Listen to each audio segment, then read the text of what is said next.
Assalamualaikum warahmatullahi wabarakatuh. Perkenalkan, nama saya Safira Kirana Putri dari kelas 11 Perbankan. Di sini saya akan mempresentasikan tentang tarif pajak. Yang pertama ada pengertian.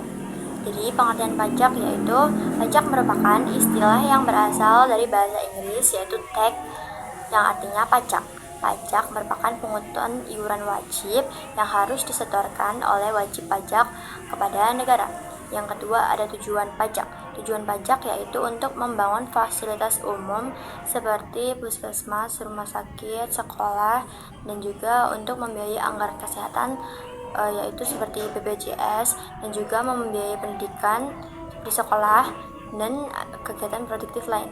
Yang ketiga ada ciri-ciri pajak, yaitu yang pertama sebagai kontribusi wajib warga negara.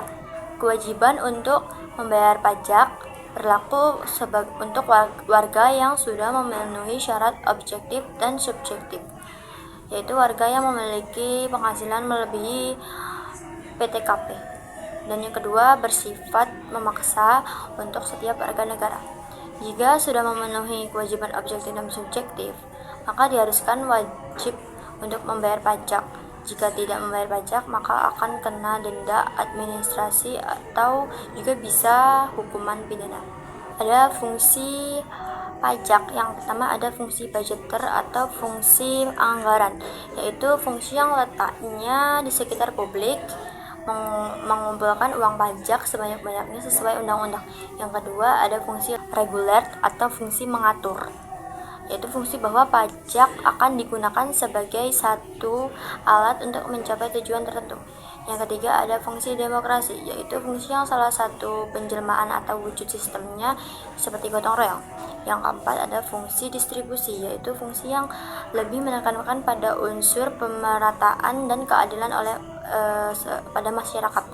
Hal-hal yang berkaitan dengan pajak yaitu pengusaha kena pajak atau PKP. Pengusaha yang melakukan penyerahan barang kena pajak atau penyerahan jasa. Nomor 2 ada nomor pokok wajib pajak atau NPWP, yaitu nomor yang diberikan kepada wajib pajak sebagai sarana dalam administrasi perpajakan yang digunakan sebagai tanda pengenal atau identitas wajib pajak. Yang ketiga ada masa pajak, yaitu jangka waktu yang menjadi dasar bagi wajib pajak untuk menghitung, menyetor, dan melaporkan pajak. Yang keempat ada surat pemberitahuan pajak. Surat pemberitahuan atau PSPT adalah surat yang wajib digunakan untuk melaporkan perhitungan atau pembayaran pajak. Ada juga contoh pajak seperti pajak PPh, yaitu pajak penghasilan, misalnya pajak yang dibayarkan karyawan dari gaji bulanan. Yang kedua ada PPN atau pajak pertambahan nilai, yaitu misalnya pajak 11% saat beli barang di supermarket.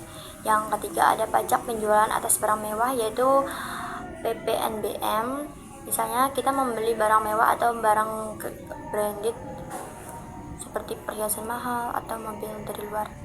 Ada bea materai, misalnya saat tanda tangan dokumen perjanjian atau kwitansi di atas 10 juta. Ada juga pajak bumi dan bangunan sektor perkebunan, pertambangan, dan perhutanan. Sekian presentasi dari saya akhiri. Wassalamualaikum warahmatullahi wabarakatuh.